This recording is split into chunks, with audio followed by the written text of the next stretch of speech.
Caleb asking about Joe Milton. Remember that name? Don't forget it. He said, if Joe Milton has a similar season to what Hendon Hooker did last year, I think he'll be viewed as a first-round pick because Joe Milton's arm makes him a special talent, whereas Hendon Hooker had nothing that made him special, which is why he's going to be a day 3 pick. All right, there was some editorialization there. There was a little mock draft thrown in there at the end. We'll see where Hendon Hooker gets taken. That question came to us from Knoxville, Tennessee. We live in a post-Anthony Richardson mock draft world.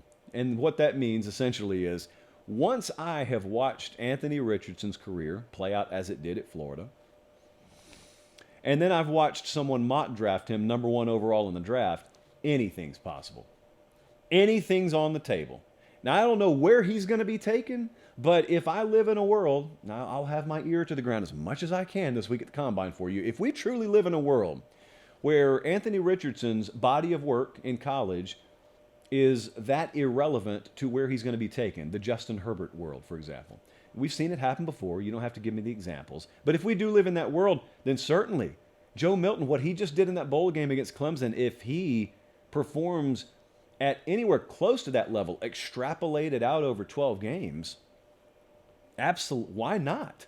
If people would ask why, I'd say, why not? I don't think about it from the mock draft standpoint, though. I'll tell you what I think about, because frankly, this is going to sound heartless, I couldn't care less about what happens once you head off to Sunday ball. I'll root for you. I'll remember the good times we had. I care about what happens on Saturdays. And Joe Milton's got some Saturday ball left to play.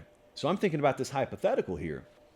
And if you're right, if Hendon Hooker is taken day 3, if he's just a late round draft pick, I'd look at it as a Tennessee fan or as a neutral observer, and I'd say Tennessee got that level of play out of a 5th round draft pick?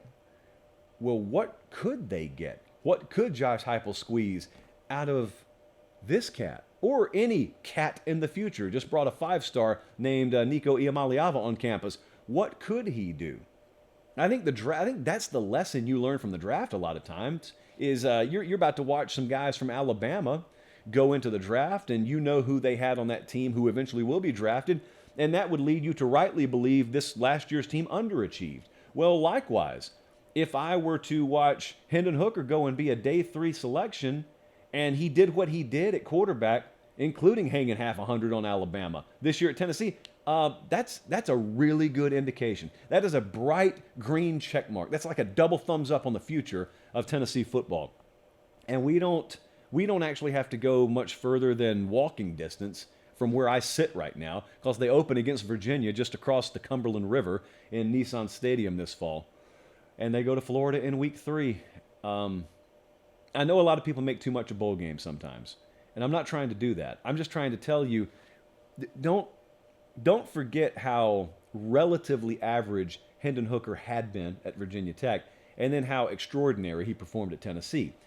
And don't forget how much you had seen Joe Milton have trouble in the way of simple accuracy issues. He couldn't throw the football where he wanted it to go. It's pretty much a dead end. All your plays in the world don't matter if your guy can't release the football and make it go where he wants it to go. And then all of a sudden he doesn't play all year. Then he shines in the bowl game, which leads you to believe, wait a second, did he just get better sitting on the bench? It's not unprecedented. Sarkisian was able to pull that off with Jalen Hurts in 2018. And all of a sudden, they needed him in that SEC championship game.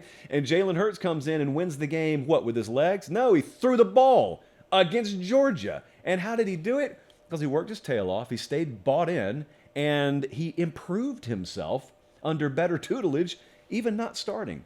I think that may have happened with Joe Milton. And if it did, Tennessee's not dropping off a whole heck of a lot this year if that's happening. And also, if it's happening, yeah, you absolutely could see some first-round potential with Joe Milton.